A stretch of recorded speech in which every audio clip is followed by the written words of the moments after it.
గత ప్రభుత్వంలో జరిగిన అభివృద్ధిని తాము చేశామని వైసీపీ నాయకులు చెప్పడం సిగ్గుచేటన్నారు.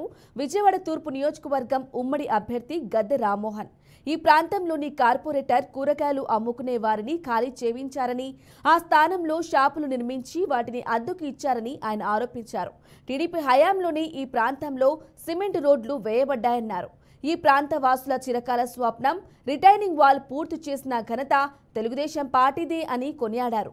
విధ్వంసం కావాలనుకుంటే జగన్ గెలిపించండి, సంక్షేమ అభివృద్ధి కావాలనుకుంటే చంద్రబాబుని సీఎం చేయండి అని గిద్దే సూచించారు. జగన్ పరిపాలనలో ఉపాధి లేక అనేక మంది వలస వెళ్లిపోతున్నారని ఆరోపించారు. ఇక టీడీపీ మేనిఫెస్టో విడుదలయ్యాక వైసీపీ కోట బద్దలైందని రామ్మోహన్ సెటర్ వేశారు.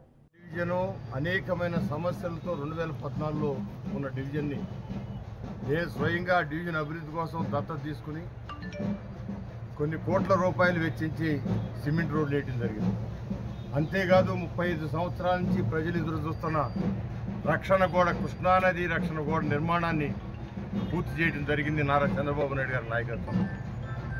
ఇవాళ ఇక్కడ ఈ డివిజన్లో ఏది జరిగినా 6 రోడ్లకి అండర్ గ్రౌండ్ డ్రైనేజ్ చేసినా, దానికి రోడ్లు వేసినా ఇవన్నీ కూడా తెలుగుదేశం పార్టీ ప్రభుత్వం 2014-19 చంద్రబాబు గారి నాయకత్వంలో చేపట్టిన పనులేని ఒకసారి ఆలోచన చేసుకోవాల్సిన అవసరం.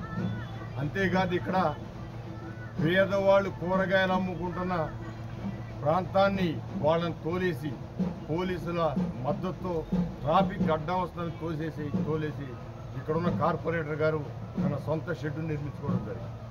ఒకసారి ఆలోచించమని ప్రజలు అడుగుతా ఉన్నాం. కార్పొరేటర్గా ప్రజాప్రతినిధిగా ఉన్న వ్యక్తి పేదవాళ్ళని తోలేసి తన సొంత ఆస్తిని పెంచుకోవడానికి అక్కడ ఒక షెడ్ వేసి ఆ షెడ్కు 3 ఫుట్లు గద్దెలికి ఇవ్వడం, ఇది ఎంత దారుణం ఒకసారి